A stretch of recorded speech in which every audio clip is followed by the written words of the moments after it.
boardwalk was literally swept off the beach into the streets. 89th Street, 90th Street, going on down. The houses, they had water up to the first floor. Terrible. Disaster. Rodney Green's a retired bus driver who's lived in the Rockaways his entire life. Mr. Green is one of tens of thousands of people who still have no electricity here, even though the storm, which put this entire peninsula underwater, happened 2 weeks ago.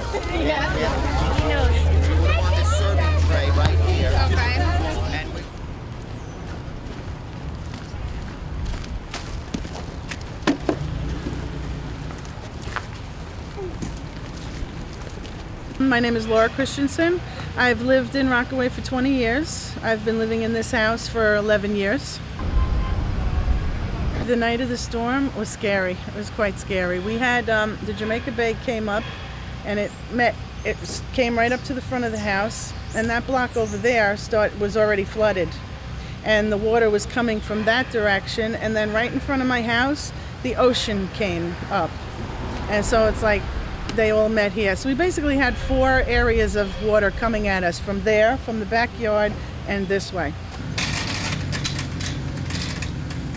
You got an order to evacuate, but you chose not to? Tell me why you No one actually knocked on my door and said you need to leave. But we never left. I've never left during any storm. My parents' second house near the beach. They've never left during any storm. This is Rochelle Grubb, a teacher for middle schoolers who have autism. Mrs. Grubb lives in this one-story house where the floodwaters were about 5 feet high. Because there's no second story, Mrs. Grubb had to leave her house at the height of the flood. And I walked out that door, and the water was up to here. So there goes the phone.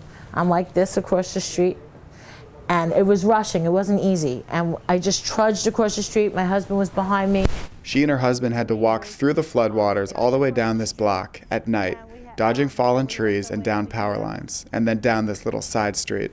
This is where we came. And how high was the water? The water was pretty, you see the water's a lot higher here. Yeah. And actually the water was covering the windows at one point. Eventually, Mrs. Grubb and her husband came to the only house in the neighborhood with a second story. That one with the second floor right there. So we stayed in that second floor apartment the whole time. There were pit bulls in one room and my cats in another. The water came up to like 15 inches. We got up to 2 feet just to air it out, and so we don't the mold doesn't grow. Right.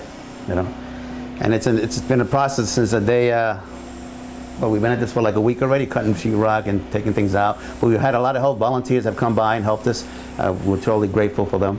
Jose Rodriguez used to be a narcotics detective with the NYPD, but he's retired now and has lived in the Rockaways for about 6 years. And then we stood here, When the seawater flooded the first floor of his house, Mr. Rodriguez brought his family to this room, where they prayed together before making homemade life jackets. Like gallon Ziplocs. Okay, we blew them up, tied them on each end with a little duct tape and a little wire, as wings. And I think, push comes to shove, we have to use them. It can buy us some time to reach some kind of safety. Luckily, though, it never came to that. But Mr. Rodriguez and his family don't plan on taking that chance again. When they say evacuate and they show you the monster of the storm that's coming, heed the warnings, just leave.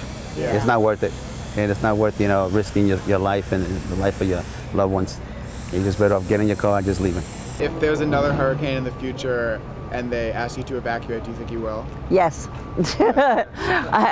When this was coming, I was like, nah, we don't get what, it's fine. I should have really looked at that 1,000 feet across and said, this is a storm like no other, but I didn't. And I regret it. And they say evacuate next time, I'm out of here.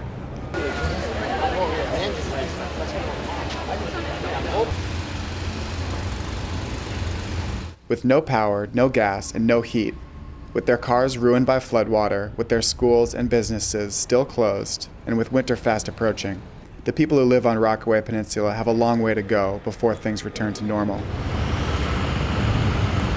When darkness falls, you have people that are kicking in doors and are threatening people, and they're taking possessions that don't belong to them. And NYPD, I've talked to guys, and they were exhausted earlier in the week. And my question was, why don't we have the Army? Why is the National Guard patrolling? And in most cases, it seems like this is the last time that orders to evacuate will be ignored. Just thank God for another day. And my little Tika make it. She made it.